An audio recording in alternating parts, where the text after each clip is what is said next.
네, 오늘 공개된 공동주택 공시가격의 부동산 시장 영향도 전망해 보겠습니다. 황인표 기자가 나와 있습니다. 자, 황 기자. 네. 지금 서울 아파트의 경우에는 거래가 거의 없고 가격도 18주 연속으로 떨어지고 있지 않습니까? 이 공시가격이 얼마나 큰 변수로 작용할까요? 일단 뭐 집을 팔려고 하는 집주인들 입장에서는 최근에 가격 하락세도 이 반갑지 않은 마당에 이제 오늘 나온 공시가격 인상으로 앞으로 세금까지 더 많이 이제 내셔야 되는 그런 상황이 됩니다. 예. 특히 종부세 납부 기준인 공시가격 9억 원을 처음으로 넘긴 집주인들의 경우 더 부담감이 클 텐데요. 이에 따라 이제 매물이 쏟아지면서 집값 하락세가 좀 더 이제 빨라질 것이라는 게 대체적인 판단입니다. 다만 고가 주택의 경우 집주인들이 그동안에 이미 수백만 원의 보유세를 부담해 왔고 대부분 또 늘어나는 그 보유세를 부담할 수 있는 재력이 있기 때문에 별다른 영향이 없을 것이다. 이런 전망도 함께 나오고 있습니다. 전문가 얘기 들어보시죠. 예. 가격 조정된 매물이 늘어나면서 실제로 가격 하락세는 좀 더 가파라질 것으로 예상이 되는데요. 다만 수요자들이 기대하는 급격한 가격 하락이 나타날 정도로 매물이 출시될 가능성은 높지 않습니다. 아직은 종부세 증가 수준이 충분히 방어할 정도로 진행이 되고 있는 상황이고 예, 가격이 내린 매물이 많이 나오게 되면 거래도 활발해지고 이렇게 되는 겁니까? 그럴 가능성이 있습니다. 일단 지금 서울의 경우 수요자 입장에서 보면요.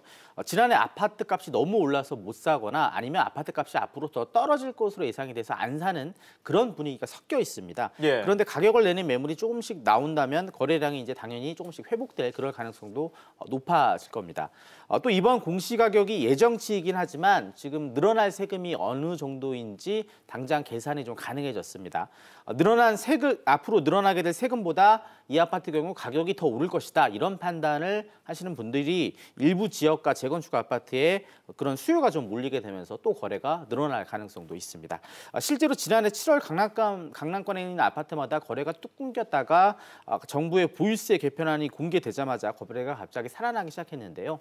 늘어나는 세금이 예상보다 크지 않다. 이런 이유 때문이었습니다. 네, 오늘 나온 공시가격이 확정된 건 아니지 않습니까?